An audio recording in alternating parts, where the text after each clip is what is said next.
नमस्कार साथियों, सोनी आईएएस में आपका स्वागत है। आज का जो सेशन रहने वाला है सी सेट नंबर 2 है, ठीक है। इससे पहले हमने एक जो सी सेट का जो फर्स्ट पेपर है वो हमने करा दिया। 1 घंटे का सेशन रखा था। 1 घंटे में हमने कितने क्वेश्चन कर सकते हैं वो सारे के सारे कर रखे हैं। तो यानी कि सी सेट को हम 1 घंटे में क्वालिफाई कर सकते हैं, उसको स्पीड को देखना है बस, ठीक है। इसका पर्पज़ ये है। और जितने भी इसमें सवाल आएंगे आपके रीजनिंग का या मैथ को, उसको हम अच्छे से समझाएंगे। जैसे हमने अब जो पहला क्वेश्चन दे रखा है कि मोहन ने, ठीक है, इसको हम आपको डेमो के तौर पर देख सकते हैं। जैसे मोहन ने सोमवार को सुबह, ठीक है, उसने क्या करा था, मोहन ने सोमवार को सुबह 8 बजे अपनी घड़ी को सेट करा, ठीक है, जो एक दिन में कितनी बढ़ जाती है, 48 मिनट आगे हो जाती है। उसी सप्ताह को देखें तो शुक्रवार को, ठीक है, को घड़ी की रात 11 बजे दिखा रही है, ठीक है। तो सही समय क्या होगा, है ना। तो इसका कहने का मतलब है, जैसे उसने सोमवार को क्या करा था, सेट करी थी 8 बजे, है ना, और शुक्रवार को देखता है कि 11 बजे कितना टाइम हो जाएगा उसका, ठीक है। तो 11 बजे कितना टाइम होगा, सोमवार को सेट करी थी, शुक्र को देखना है, तो कितने दिन हो गए आपके, सोमवार से मंगल, बुध और गुरुवार, ठीक है, 4 दिन ही हो गए। और 5वें दिन उसने चेक करा है। तो इसको सॉल्व कैसे करेंगे, ये देखो सिंपल सा मेथड है, ज़्यादा कुछ करना नहीं है। आपका सोमवार से चले, यानी कि मंडे से चले, सोमवार से चले, यहाँ लिखो आपका मंडे लिख देते हैं। मंडे से आपका था फ्राइडे, ठीक है। कितने दिन हो गए बीच में, 4 दिन हो गए। 5वें दिन उसने पूछा था, ठीक है, इतना क्लियर हो गया। और सोमवार से 4 दिन हो गए तो 48 मिनट बढ़ जाती है ना। तो 48 मिनट बढ़ जाती है, कितने कितने टाइम में बढ़ जाती है, तो 48 मिनट बढ़ती है 12 में। तो क्या हो जाएगा, जैसे देखो 48 मिनट बढ़ जाती है, ठीक है। तो 48 मिनट कितने, और इसमें था 4 दिन का था, है ना। 4 दिन ही तो लग रहे हैं इसको, 48 दिन 24 घंटे में, तो 4 दिन में कितनी बढ़ जाएगी, ठीक है। तो 4 दिन में क्या हो जाएगी, 8 चौक 32, 2 और 4 चौक 16, 16 और 3 कितना हो गया आपका 19, ठीक है। तो 192 हो गया, ठीक है। 192 मिनट हो जाती है आपकी, वृद्धि हो जाएगी, है ना। 192 मिनट की वृद्धि हो जाएगी 4 दिन में। और 24 घंटे में 48 मिनट आगे बढ़ जाती है ना। वो तो मैंने बताया आपका कि 24 घंटे में क्या हो जाएगी, ये 48 मिनट आगे बढ़ जाती है ना। 24 घंटे में आगे बढ़ती है, तो 4 दिन में कितने हो गए, 192 हो गया। अगर मान के चलो कि हमें मिनट के देखना है कि 1 घंटे में कितने मिनट आगे बढ़ रही है, ठीक है। तो 1 घंटे में कितने मिनट आगे बढ़ रही है, तो ये देखेंगे जैसे आपके 1 घंटे में तो 192, है ना, 192 दे रखा है। 192 तो कुल मिनट हो गई ना जी। तो अब हमें निकालना है 1 घंटे का निकालना है। तो 1 घंटे में कितनी आगे बढ़ रही है वो देखते हैं, 1 घंटे में कितनी आगे बढ़ जाएगी।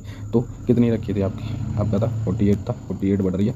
24 घंटे में कितनी बढ़ रही है, तो 24 घंटे में 2, तो 24 दूनी 48, तो 2 मिनट बढ़ जाती है 1 घंटे में। तो 1 घंटा बराबर 2 मिनट आगे बढ़ जा रही है वो, ठीक है, 2 मिनट आगे बढ़ गए। और सुबह, ठीक है, सुबह 8 बजे से 11 बजे तक 3 घंटे हो जाते हैं। तो सुबह 11 बजे से 8 बजे से 3 घंटे कैसे हो जाएंगे, जैसे सुबह की बोल रहा है, शुक्रवार को सुबह, मतलब कि फ्राइडे को सुबह दिख रहा है। तो 8 बजे उसमें टाइम सेट करा था, और 11 बजे तक का कितना टाइम हो जाएगा, 3 घंटे का होता है, ठीक है। 3 घंटे का हो रहा है, क्योंकि 24 घंटे तो बोले कि 5वें दिन का भी तो निकालना होगा, 5वें दिन के 3 घंटे हैं, वो भी तो निकालना होगा कि 3 घंटे में कितनी बढ़ गई। तो 3 घंटे में कितनी बढ़ जाएगी, तो 3 × 2 करेंगे तो कितना हो जाएगा आपका 6, 3 दूनी 6, ठीक है। तो 6 मिनट और जोड़, तो 152 में 6 मिनट जोड़ देंगे तो कितना होगा 198, ठीक है। 198 हो गए कुल मिनट। कुल मिनट कितनी हो गई आपकी 9 मिनट, 192 मिनट हो गए, ठीक है। तो कुल मिनट कितनी है, 198 मिनट हो गई आपकी कुल मिनट, ठीक है। कुल मिनट 198 मिनट हो जाती हैं। अब 198 मिनट हो जाती हैं, तो घंटे देखें, घंटे में अगर कन्वर्ट करेंगे तो 198 को, तो जैसे मान के चलो 3 घंटे में तो 60 मिनट का 1 घंटा, तो 60 और 60 120, और 60 कितना हो गया 120, और 60 कितना हो गया 180, है ना। तो 180 मिनट मतलब कि 3 घंटे आपके 18 मिनट हो गए, ठीक है। 3 घंटे 18 मिनट निकले यहाँ आंसर, 3 घंटे 18 मिनट निकला। तो उसने बोला है कि 11 बजे कितना टाइम दिखाएगा, तो 11 बजे, है ना, 11 बजे में से 3 घंटे 18 मिनट घटा दो, तो 3 घंटे घटाओगे 11 में से कितना बचा, 8 बचा। 8 में से 18 मिनट और घटा दो, कितना हो गया आपका 10, यानी कि 50, 50 में से 8 तो 52, ठीक है ना। तो 7 बज के 42 करीब, ठीक है, 7 बज के 42 रह जाएगा ना। तो राइट आंसर क्या हो जाएगा आपका, इसका आंसर क्या हो जाएगा, सी इसका राइट आंसर हो जाएगा, ठीक है। तो इस तरह से हम इसको करेंगे। नमस्कार साथियों, सोनी आईएएस में आपका स्वागत है। आज की जो क्लास रहने वाली है आपकी सी सेट टेस्ट नंबर 2 रहेगा। इससे पहले हमने टेस्ट नंबर 1 करा दिया सी सेट का, जिसका लिंक हम आपको डिस्क्रिप्शन में दे देंगे, ठीक है। वहाँ से आप देख सकते हो, नहीं सीधे जाके आप चैनल से देख सकते हैं, ठीक है। और इस क्लास को देखते टाइम प्लीज़ दोस्तों शेयर और इसे सब्सक्राइब जरूर कर देना भाई, ठीक है। तो सब्सक्राइब जरूर करना, शेयर भी करना और लाइक भी करना, और कमेंट में भी करना, क्योंकि अगर कोई भी क्वेश्चन गलत हो जाता है तो आप कमेंट में कर सकते हैं और हम उसको ठीक कर देंगे, ठीक है। तो पहला क्वेश्चन स्टार्ट करते हैं, टाइम नहीं वेस्ट करते हैं। तो ये सी सेट रहने वाला है 2024 का, टेस्ट नंबर 2 है ये, ठीक है। टेस्ट नंबर 2 हम कराने वाले हैं। तो क्वेश्चन नंबर पहला देख लेते हैं। क्वेश्चन नंबर पहला देखते हैं, ठीक है। क्वेश्चन नंबर पहला क्या कहता है, क्वेश्चन नंबर पहला कह रहा है आपका, यहाँ से देखते हैं। क्वेश्चन नंबर कह रहा है कि राजद्रोही में कौन सा समास है, ठीक है। तो हमें पहला पॉइंट क्या याद रखना है, जैसे कि हिंदी में आपके टॉपिक देख रखे हैं, कहाँ से क्वेश्चन पूछता है। तो समास इसका फेवरेट टॉपिक है। समास से कई सवाल आते हैं, इसमें 1 से 2 सवाल देखने को मिलेंगे, ठीक है। तो राजद्रोही में कौन सा समास पूछा हुआ है, जैसे कर्मधारय, ठीक है, कर्मधारय या अव्ययभाव है ना, और या तत्पुरुष है या बहुब्रीहि है। ठीक है, तो राजद्रोही में कौन सा समाज हो जाएगा, तत्पुरुष समाज हो जाएगा। ठीक है, राज्य का द्रोही, जैसे कप्तानी क्रिया को कर्म के द्वारा, ठीक है, तो वो वाला, तो वो उसमें कौन सा आता है आपका, तत्पुरुष आता है। तो राइट आंसर क्या हो जाएगा इसका, तत्पुरुष इसका राइट आंसर हो जाएगा। क्वेश्चन नंबर 2 देखते हैं। अंकेचन, ठीक है, अंकेचन का अर्थ क्या पूछा उसने, अंकेचन का अर्थ पूछा है। अंकेचन के मतलब क्या होता है, जैसे यदि आदि से अंत तक जिसके पास कुछ भी ना हो, है ना, जो व्यर्थ का व्यय करता हो या आशा से अधिक, तो इसका राइट आंसर क्या हो जाएगा। अंकेचन माने होता है कि जिसके पास में कुछ भी ना हो, बचाव ना हो या कुछ भी ना हो, खाली हाथ। ठीक है, तो अंकेचन का अर्थ क्या हो जाएगा आपका, जिसके पास कुछ भी ना हो। ये देखो कई बार पूछा गया है ये वाला सवाल, ठीक है, ये कई बार पूछा गया है अंकेचन, है ना, तो इसको याद रखना है कि जिसके पास कुछ भी ना होता उसको अंकेचन के नाम से जानते हैं। ठीक है, क्वेश्चन नंबर थर्ड देखते हैं। क्वेश्चन नंबर 3 पूछता है आपका कि निम्नलिखित वाक्यों में से कौन सा एक संबंधवाचक सर्वनाम से संबंधित है। ठीक है, तो इसने क्या पूछा, संबंधवाचक सर्वनाम पूछे, तो आपको क्या याद करना है भाई, सर्वनाम को पढ़ना है। ठीक है, सर्वनाम को आपको एक बार देख के जाना है अच्छे से, ताकि क्वेश्चन गलत ना हो। तो क्वेश्चन नंबर 3 क्या कह रहा है, इसमें कहता है, पूछा हुआ है कि संबंध सर्वनाम क्या है। तो संबंध सर्वनाम के बारे में देख लेते हैं। जैसे कि आपका कोई बुलावा आ रहा है, तो इसमें कोई संबंध हो रहा है, नहीं दिख रहा। ठीक है, वह चोरी कर रहा है जो कि गलत है। ठीक है, इसमें संबंध दिख रहा है, नहीं दिख रहा। क्या आपके पास कोई किताब है ना, इसमें संबंध दिख रहा है, नहीं दिख रहा। हमें अपना काम अपने आप करना चाहिए। ठीक है, तो आपको कोई बुला रहा है या वह चोरी कर रहा है जो कि गलत काम है, क्या आपके पास कोई किताब है।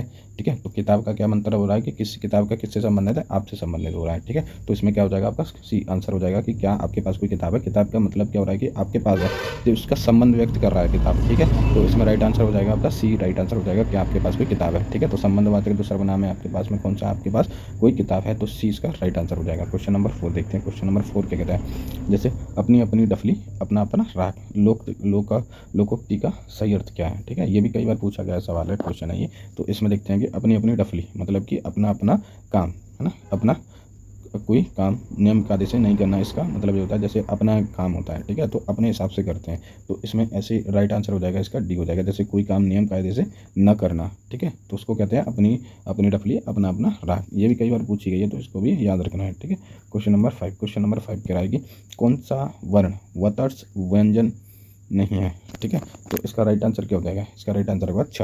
ठीक है, च वतस्य व्यंजन नहीं है। ठीक है, तो वतस्य व्यंजन हम इसके बारे में एक्सप्लेन नहीं करेंगे। ठीक है, एक्सप्लेन इसलिए नहीं करेंगे क्योंकि टाइम बहुत ज़्यादा जाएगा, कंज्यूम हो जाएगा। तो आप इसको एक बार देखते रहना, और हमने इसके बारे में ब्रीफ डिटेलिंग करी है आपकी हिंदी की, तो आप वहाँ से जाके आप इसको देख सकते हैं। तो प्लीज़ चैनल को सब्सक्राइब किए बिना मत जाना भाई, चैनल को सब्सक्राइब कर देना प्लीज़, रिक्वेस्ट है आपसे। क्वेश्चन नंबर 6 देखते हैं। क्वेश्चन नंबर 6 में क्या कहता है कि निम्नलिखित में से कौन सा एक विदेशक शब्द नहीं है, है ना। तो इसमें पूछा है कि विदेशक शब्द नहीं है ना, तो विदेशी शब्द नहीं है कौन सा है। जैसे अदालत के बारे में देख लो, अदालत भी विदेशी शब्द है। रिक्शा बोलते हैं, वो भी विदेशी शब्द है, हमारे यहाँ कुछ और बोलते हैं। चमचा भी विदेशी शब्द है, जबकि भिंडी आपका देसी शब्द है। तो राइट आंसर क्या हो जाएगा आपका, भिंडी एक देसी शब्द है, विदेशी नहीं है। तो अदालत, रिक्शा, चमचा ये कैसे हो गए आपके विदेशी शब्द हो गए। ठीक, क्वेश्चन नंबर 7 देखते हैं। घोंघा बसंत का सही अर्थ क्या है ना, घोंघा बसंत का सही अर्थ पूछा हुआ है। तो घोंघा बसंत का सही अर्थ क्या हो जाएगा, मूर्ख, है ना। तो घोंघा बसंत जैसे बोलते हैं ना कि घोंघा बसंत निकलते हैं बरसातों में, तो वही आपका क्या हो जाएगा, मूर्ख हो जाएगा। क्वेश्चन नंबर 8 क्या पूछ रहा है कि निम्नलिखित में से कौन सा विलोम, है ना, युग्म त्रुटिपूर्ण है, मतलब कि गलत कौन सा है। प्रच्छन्न का स्पष्ट, ठीक है, और यथेष्ट का श्रद्ध, बोधगया का दुर्बोध, युद्धोत्साह का क्या होता है, मैत्री होता है। ठीक है, तो यथेष्ट का ये इसका राइट आंसर हो जाएगा। ठीक है, तो त्रुटिपूर्ण कौन सा है आपका, यथेष्ट, ऐसे इसमें होता है श्रहद्र। ठीक है, क्वेश्चन नंबर 9 देखते हैं। क्वेश्चन नंबर 9 क्या कहता है, क्वेश्चन नंबर 9 उसमें पूछा है कि विल्व का तत्व रूप पूछा है। तो विल्व का तत्व रूप जो होता है आपका बावला हो जाएगा, बाजा हो जाएगा, या बादल हो जाएगा। ठीक है, या बेल होगा, है ना। तो विल्व का तत्व क्या रूप होता है, बेल। ठीक है, बेल, है ना, विल्व का जो तत्व है बेल हो जाएगा। ठीक, क्वेश्चन नंबर 10 देखते हैं। क्वेश्चन नंबर 10 भी कुछ कह रहा है, जैसे लोभी, है ना, लोभी किस विधि से निर्मित विशेषण है। अब लोभी की विशेषता पूछ रहा है कि वो किस विधि के द्वारा बना हुआ है। ठीक है, तो लोभी का किसके द्वारा बना हुआ है, तो इसका जो राइट आंसर क्या हो जाएगा, क्रिया विधि, या संज्ञा विधि, या सर्वनाम विधि। ठीक है, या प्रत्यायस विधि। तो इसका राइट आंसर क्या हो जाएगा आपका, प्रत्यार विधि। लोधी किस विधि से निर्मित आपकी विशेषण रखते हैं, प्रत्यय विधि के द्वारा। ठीक है, क्वेश्चन नंबर 11 कहता है। क्वेश्चन नंबर 11 देखते हैं कि इप्सित, है ना, इप्सित शब्द के लिए उपयुक्त वाक्य का चयन करें जिसकी आकांक्षा पूर्ण हो चुकी हो, जो इंद्रियों के पहुंच के बाहर हो, या पर्वत के पास की भूमि, या जिस वस्तु की आकांक्षा हो। ठीक है, तो क्या राइट आंसर होगा, एक मतलब होता है कि आकांक्षा रखना, मतलब कि इच्छा रखना, है ना। तो इप्सित का मतलब है जिस वस्तु की आकांक्षा हो, है ना। तो इसका राइट आंसर आएगा इप्सित का जो अर्थ होता है जिस वस्तु की आकांक्षा हो। क्वेश्चन नंबर 12 क्या कह रहा है, क्वेश्चन नंबर 12 कह रहा है कि अग्रसुता अकृष्टता की पर्यायवाची निम्नलिखित में से कौन सी है? अकृष्टता की पर्यायवाची, ठीक है। तो क्या गंगा हो जाएगा, या बी रमणी हो जाएगा, या सी यमुना होगा, या आपका मोती का होगा, ठीक है। तो अकृष्टता बोलते हैं आपके जो पर्यायवाची है आपका यमुना से बोलते हैं, ठीक है। किसे बोलते हैं अकृष्टता? यमुना से बोला जाता है, ठीक है। क्वेश्चन नंबर 12 का कितना हो गया? यमुना हो गया। अब देखो जैसे क्वेश्चन नंबर 13, अब इसमें से ना जैसे कि हिंदी वाले, हिंदी को अगर तुम जैसे सी सेट का किसी का पेपर वीक है ना, और उसमें हिंदी अच्छी है तो हिंदी पढ़ लो। हिंदी में से कम 15 सवाल अगर आप ठीक कर दोगे तो 15 हो गए, कितने हो गए? 15 अगर आप सवाल ठीक कर दे तो 15 सवाल, और बाकी के आपके जैसे रीजनिंग में अगर अपने 10 सवाल ठीक कर दिए तो कितने हो गए आपके? 25 तो ये हुआ। चाहिए कितने? 33 सवाल चाहिए होते हैं, ठीक है, बिना गलत के।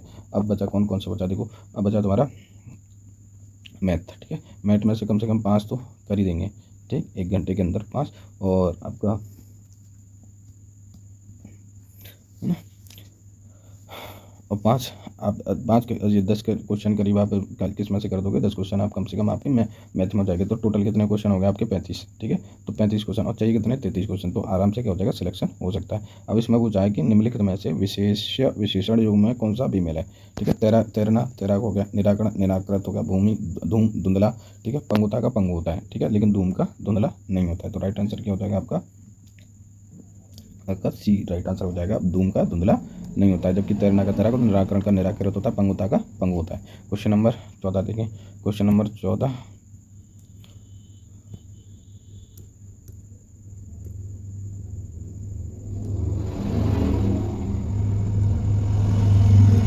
क्वेश्चन नंबर 14 कह रहा है कि महोर्मी शब्द का संधि विच्छेद क्या है। अब देखो एक पॉइंट ये बोला गया कि आपको क्या पढ़ना है? संधि पढ़नी है, संधियों को अच्छे से पढ़ना है। यण संधि पढ़ना है, या दीर्घ अवधि संधि पढ़ना है, ठीक है। तो सारी की सारी श्रद्धा इसमें पढ़नी होंगी। तो जैसे संधि विच्छेद पूछा है तो निम्नलिखित में से कौन सा होगा, है ना। तो उर्मी महुर्मी, ठीक है। तो इसका राइट आंसर क्या होगा?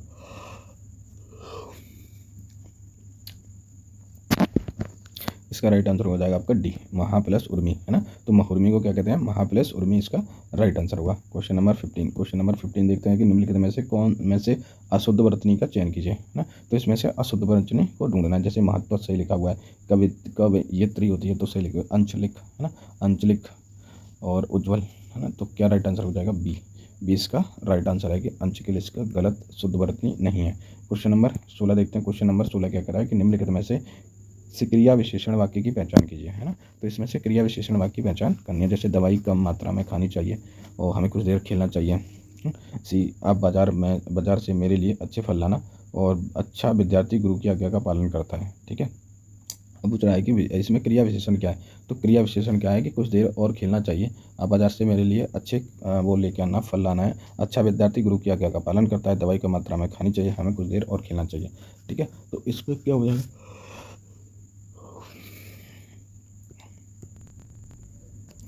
तो क्वेश्चन नंबर 16 में क्या पूछा है? क्वेश्चन नंबर 16 में पूछा हुआ है कि क्रिया विशेषण वाक्य में कौन सा है ना, किस वाक्य में क्रिया विशेषण है। जैसे दवाई को मात्रा में खानी चाहिए, हमें कुछ देर और खेलना चाहिए, आप बाजार से मेरे लिए कुछ अच्छे फल लाना है, या अच्छे विद्यार्थी गुरु की आज्ञा का पालन करता है, ठीक है। तो इसका राइट आंसर क्या होता है? जो क्रिया विशेषण है ना वो यहाँ देखने को मिलता है कि दवाई कम मात्रा में खानी चाहिए, है ना। तो कम मात्रा में खानी चाहिए, तो क्या हो जाएगा आपका 16 का ए राइट आंसर हो जाएगा।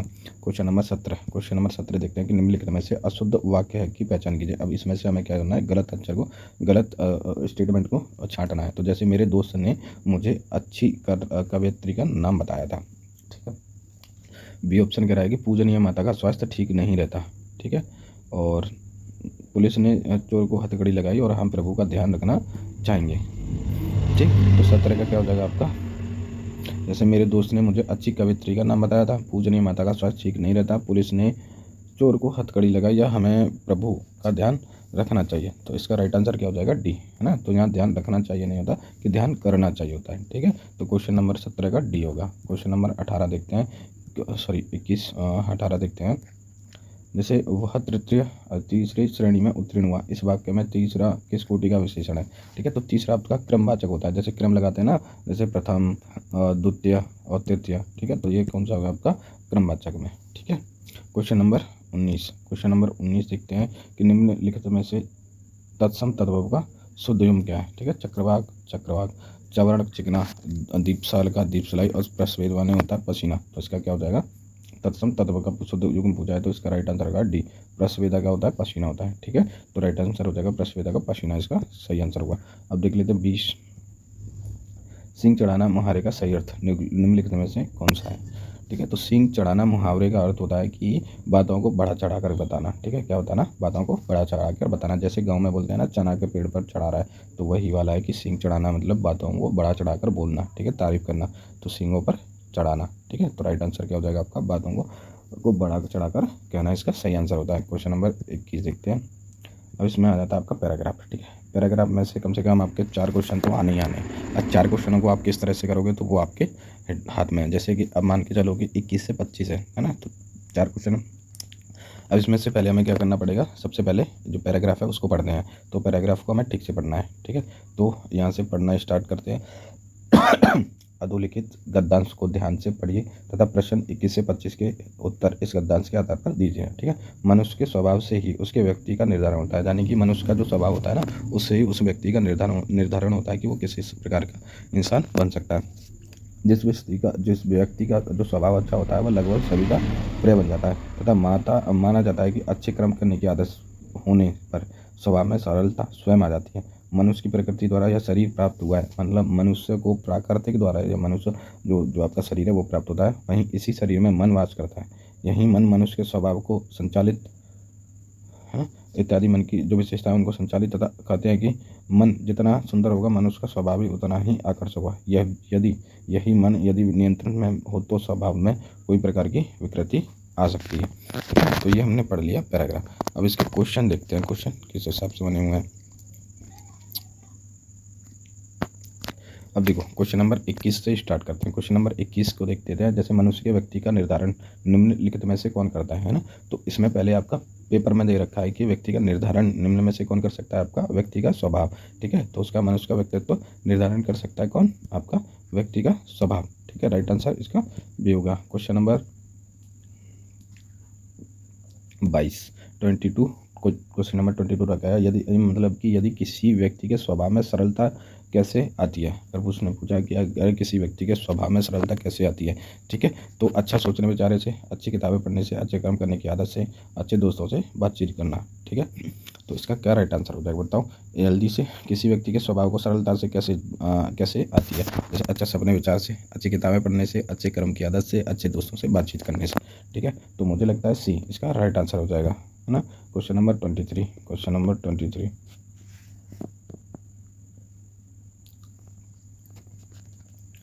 ठीक है। अब देखते हैं 23 में क्या पूछा हुआ है। जैसे 23 में पूछा आपका गद्यांश के अनुसार मनुष्य के स्वभाव का संचालन कौन करता है। मतलब कि मनुष्य के स्वभाव का संचालन कौन करता है गद्यांश के अनुसार। जैसे मस्तिष्क, शरीर और दोनों मन, ठीक। 24,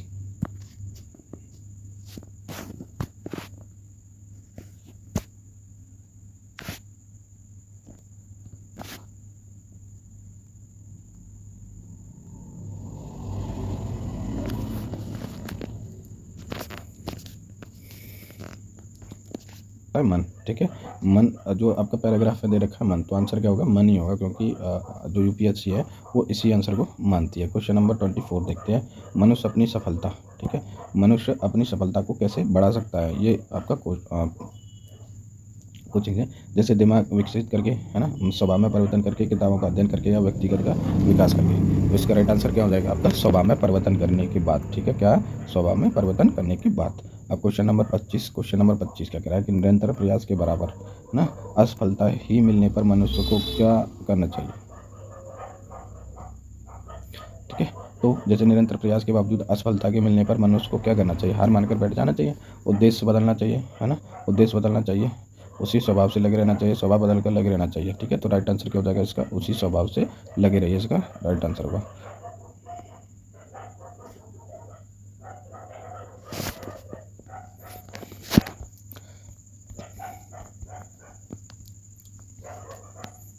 अब देखो 24 वाला सवाल हम करा रहे थे कि मनुष्य अपनी सफलता को कैसे बढ़ा सकता है। तो स्वभाव में परिवर्तन करने के बाद में मनुष्य जो उसकी सफलता परिवर्तन कर सकता है, ठीक है। तो क्या हो जाएगा? राइट आंसर बी हो जाएगा। स्वभाव में परिवर्तन करके मनुष्य सफलता को बढ़ा सकता है, ठीक है। ये जो आपका पैराग्राफ में जो भी दे रखा है ना, वहीं से क्वेश्चन बनाने, ऐसा नहीं कि इधर उधर से क्वेश्चन लिया और फिर लगा दिया ना, जहाँ से आपको एक बार चेक करा लेना चाहिए। क्वेश्चन नंबर 25 क्या कहता है? क्वेश्चन नंबर 25, हार मानकर बैठ जाना चाहिए, ठीक है। तो क्या राइट आंसर हो जाएगी कि हार मानकर बैठ जाना चाहिए, ठीक है। उद्देश्य बदल लेना चाहिए, उसी स्वभाव से आगे लगे रहना चाहिए, ठीक है, स्वभाव बदल कर लगे रहना चाहिए। ठीक, तो क्या है इसका, है ना। अब देखते हैं आपके अब आ गया इंग्लिश का पैराग्राफ। ठीक है, तो इंग्लिश का पैराग्राफ कराएंगे आपको मैम। तो हम दूसरी क्लास स्टार्ट करते हैं। ठीक है, बांग्लादेश का सकीना।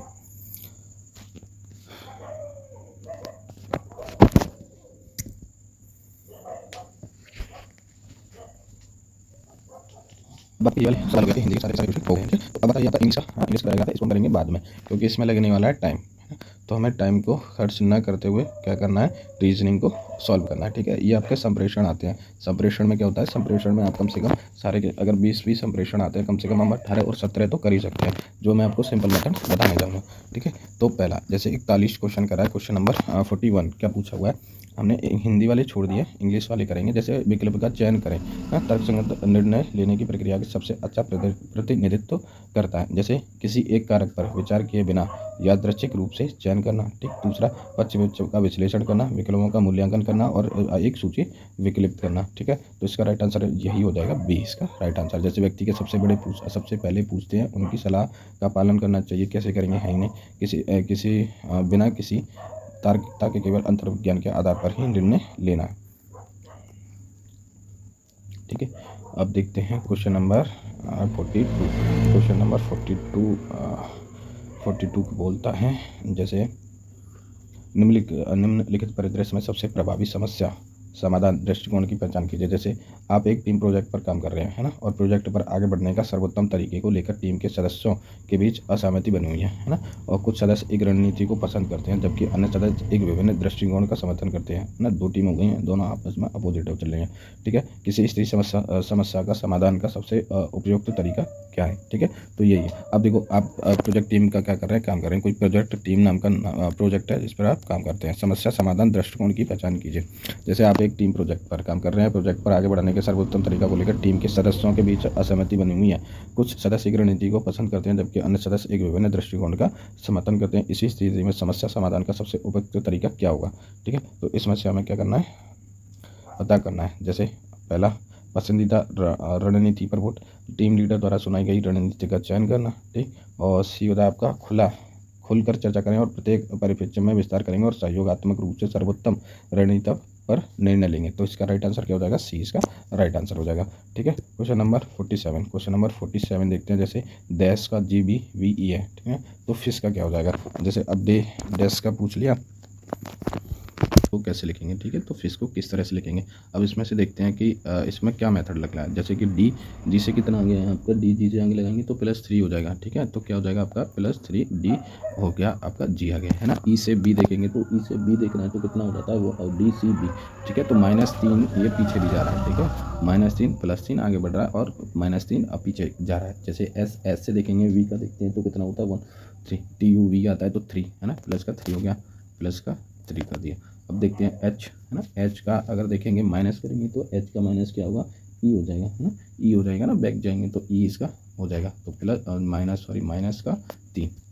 तो इसको अगर फिश को लिखें तो क्या इसमें दे रखा है आपका +3 -3 +3 -3, है ना। तो अब देखेंगे फिश में पहले सबसे पहले क्या करेंगे, F में 3 जोड़ेंगे तो क्या हो जाएगा, I हो जाएगा। ठीक है, क्या हो जाएगा, I हो जाएगा, है ना, I हो गया। अब I में -3 कर देते हैं, I में -3 करेंगे तो F ही हो जाएगा। ठीक, F ही हो जाएगा। अब प्लस करेंगे, S में प्लस करेंगे तो कितना होगा, फिर वही हो जाएगा V, है ना, V हो जाएगा। तो अब इसमें से देख लेते हैं तो क्या हो जा रहा है, इसमें ये दे रखा है IFVE। ठीक है, राइट आंसर हो जाएगा B, 43 का B। अब देखते हैं समस्या, है ना। जैसे समस्या समाधान के दृष्टिकोण में वर्तमान स्थिति और वांछित लक्ष्यों के बीच अंतर की जांच करना और इसके बाद अंतर को कम करने के लिए छोटे लक्ष्य निर्धारित करना शामिल है। ठीक है, तो इसने पूछा है कि जैसे समस्या समाधान करना है तो उसका दृष्टिकोण वर्तमान में क्या है, स्थिति और वांछित लक्ष्यों के बीच अंतर की जांच क्या है, इसके बाद अंतर को कम करने के लिए छोटे लक्ष्य निर्धारित करना शामिल है। ठीक है, तो जैसे पहला ऑप्शन है उपलक्ष्य, साधन, अंत विश्लेषण, समस्या समाधान या ठीक है, अनुमानी कर दिया। तो इसका राइट का आंसर होगा कि साधन, अंत विश्लेषण, समस्या का स्थान, उपलक्ष्य या अनुयायी। इसका कहने का मतलब यह है कि समस्या समाधान के दृष्टिकोण के वर्तमान में स्थिति और वंचित लक्ष्यों के बीच अंतर की जांच करना और इसके बाद अंतर को कम करने के लिए छोटे लक्ष्य निर्धारित करने चाहिए, उपलक्ष्य, है ना। साधन, अंत विश्लेषण, समस्या का स्थान, अनुमानी। ठीक है, तो क्या हो जाएगा, इसका राइट आंसर हो जाएगा उपलक्ष्य। ठीक है, क्वेश्चन नंबर अब 45 कहता है कि एल्गोरिथम, है ना। तो ये पूछा हुआ है कि एल्गोरिथम की सही परिभाषा क्या है। एल्गोरिथम की सही परिभाषा होती है जैसे समस्या के हल होने तक लगातार विभिन्न समाधानों का प्रयास करना, किसी समस्या को हल करने या कार्य करने के लिए चरण दर चरण प्रक्रिया के नियमों का समुच्चय करना, या अंगूठे का नियम का मानसिक शॉर्टकट करना, या वेब डेवलपमेंट के लिए उपयोग की जाने वाली प्रोग्रामिंग भाषा। तो इसका राइट आंसर क्या हो जाएगा, बी इसका राइट आंसर हो जाएगा। क्या हो जाएगा, बी इसका राइट आंसर होगा कि किसी समस्या को हल करने का कार्य करने के लिए चरण दर चरण प्रक्रिया का नियम करने का समुच्चय होता है, नियम होता है। ठीक है, क्वेश्चन नंबर 46, क्वेश्चन नंबर 46 कह रहा है यदि आज से 2 दिन पहले शुक्रवार था तो परसों कौन सा हुआ। ठीक है, तो परसों कौन सा हो जाएगा आपका, बुधवार होगा। ठीक है, कौन होगा, बुधवार होगा। जैसे कि सोमवार है, जैसे 2 दिन पहले शुक्रवार था तो पुरुष, है ना। तो परसों कौन सा है, 2 दिन पहले शुक्रवार था तो हम देखेंगे तो शुक्रवार कब था, फ्राइडे, है ना। तो 2 दिन पहले था तो ये कैंसिल आ गया यहाँ पे संडे। ठीक है, क्या हो गया आपका संडे, है ना। संडे से 2 दिन पहले जैसे फ्राइडे और शुक्रवार तो 2 दिन हो गया। अब ये पूछ रहा है 2 दिन पहले क्या था, शुक्रवार था, तो परसों कौन सा दिन होगा। अब परसों कौन सा दिन होगा, जैसे मंगल, है ना, मंगल होगा। और दूसरा आपका कल हो गया, ये मंगल कल हो गया, और बुध क्या होगा, परसों। तो परसों कौन सा होगा, बुधवार होगा। ठीक है, राइट आंसर क्या हो जाएगा इसका, बुध इसका राइट आंसर है 46 का। अब देखते हैं 47 कहता है कि घन के सभी किनारों को सोन को रंगने के लिए आवश्यक रंगों की न्यूनतम संख्या क्या होगी ताकि आसन्न 2 फल के रंग समान हो। ठीक है, इसमें क्या हो जाएगा ना। तो ये मैथ के सवाल हम नहीं करेंगे क्योंकि थोड़ा सा इसमें टाइम लग जाएगा इसको सॉल्व करने में। तो 48 देखते हैं। हमारा पर्पस सिर्फ क्या है कि हम 1 घंटे में कितने मार्क्स ला सकते हैं और पास हो सकते हैं कि नहीं हो सकते हैं सी सेट में, क्योंकि सी सेट में सबसे अधिक बच्चे फेल हो जाते हैं ना, क्योंकि उनका बैकग्राउंड होता है आपका आर्ट से। ठीक, तो क्वेश्चन नंबर 48 देखते हैं। क्वेश्चन नंबर 48 देखकर उस कथन का चयन कीजिए जो पार्श्व दृष्टि पूर्वाग्रह का सबसे अच्छा प्रतिनिधित्व करता है। मुझे पहले से पता था कि शेयर बाजार गिर जाएगा, यह बिल्कुल स्पष्ट था। ठीक है, मुझे यकीन नहीं है कि क्या होगा, लेकिन मैं उपलब्ध जानकारी के आधार पर सोच समझकर निर्णय लूँगा। इसके लिए नतीजे की भविष्यवाणी करना चुनौतीपूर्ण है। हमें इंतजार करना होगा और देखना होगा कि मैंने गलती की है, लेकिन कोई बात नहीं, यह सब सीखने की प्रक्रिया का हिस्सा है। तो डी हो गया। तो इसका राइट आंसर क्या हो जाएगा, बी, सॉरी बी नहीं होगा। इसका राइट आंसर जो होगा, इसका राइट आंसर होगा 48, इसका राइट आंसर है।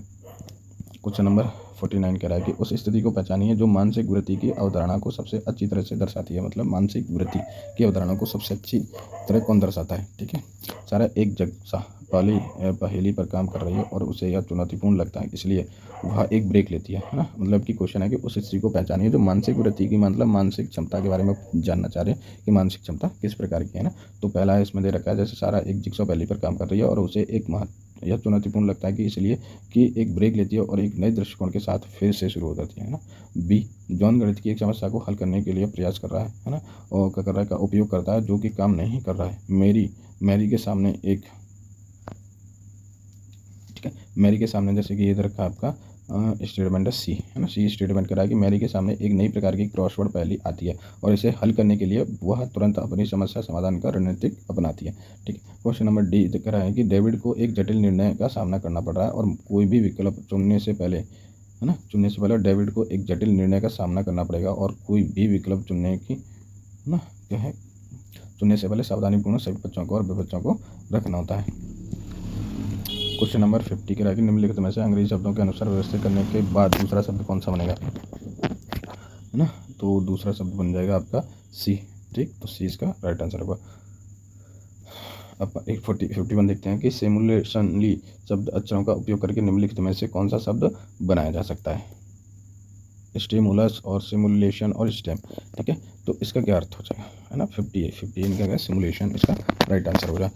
52 क्वेश्चन कह रहा है कि 52 कह रहा कहता है चयन कीजिए जो प्रभावी निर्णय में बाधा का उचित प्रतिनिधित्व करता हो। जैसे अलग अलग दृष्टिकोण वाले टीम के सदस्यों का एक विविध समूह होता है ना।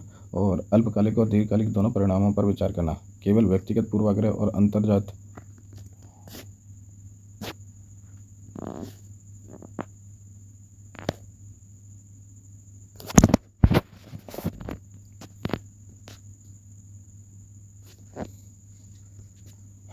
अब क्वेश्चन नंबर 53 है जैसे अनुयायियों के संदर्भ में कौन सा कथन सही है ना। अनुयायियों के संबंध में कौन सा कथन आपका सही हो जाएगा। जैसे यह किसी समाधान की गारंटी नहीं देते, है ना। दूसरा है ये मानसिक शॉर्टकट या अंगूठे के नियम और जिनका उपयोग करके अधिक कुशल निर्णय के लिए किया जा सकता है। ठीक है, ये मानसिक शॉर्टकट के लिए जैसे आपका क्या हो जाएगा, दोनों इसके राइट आंसर हो जाएंगे।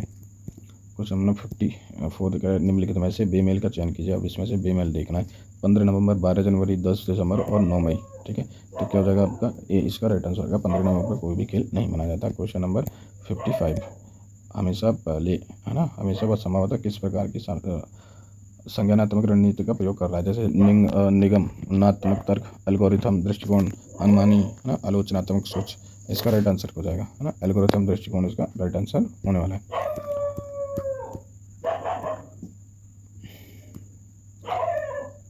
सर को कार्यक्रम स्थल पर एक जटिल निर्णय का सामना करना पड़ रहा है, ठीक है, और वह तार्किक निर्णय मॉडल का उपयोग कर रही है। वह कौन सा महत्वपूर्ण कदम उठा सकती है? अंतर्ज्ञान और आंतरिक भावनाओं के आधार पर निर्णय लेना, विकल्पों पर विचार किए बिना निर्णय निष्कर्ष पर पहुंचना, और व्यवस्थित रूप से अस्थायी का मूल्यांकन करना और पक्ष विपक्ष पर रखना, है ना। अब क्वेश्चन डी, निर्णय लेने की प्रक्रिया को पूरी तरह से नज़रअंदाज नहीं करना चाहिए। तो क्वेश्चन नंबर 57 देखते हैं। क्वेश्चन नंबर 57 क्या कहता है कि निम्नलिखित में से उच्च ऊंचाई तक सही क्रम क्या है? उच्च ऊंचाई तक का क्रम क्या है इसमें से? जैसे सबसे पहले लगते हैं आपके टुंड्रा, है ना, जैसे भारतीय भूमि मेट्रो चलती है, फिर उसके ऊपर क्या चलेगा? कार, है ना, कार के ऊपर आपके वायुयान से उपग्रह, है ना, मानव रहित पानी के नीचे चलने वाले वाहन है, ठीक है। तो इसका क्या है, सबसे पहले क्या देते हैं? भूमिगत मेट्रो, है ना, भूमिगत मेट्रो रख लिया एक। दूसरे पर देते हैं कार, है ना। तीसरे पर वायुयान, 4 उपग्रह, 5 आपका मानव रहित पानी के नीचे चलने वाले वाहन, ठीक। तो पहले आएगा ये 5वां, है ना, 5, 1, 3, 2, 4। इसका राइट आंसर क्या हो जाएगा आपका? डी इसका राइट आंसर होगा। और वीडियो को अच्छी लगती है तो प्लीज़ सब्सक्राइब, लाइक, शेयर करना दोस्तों। और इसका नेक्स्ट पार्ट जब आएगा आपका कल, ठीक है। आज के लिए बस इतना ही। Thank you, good night.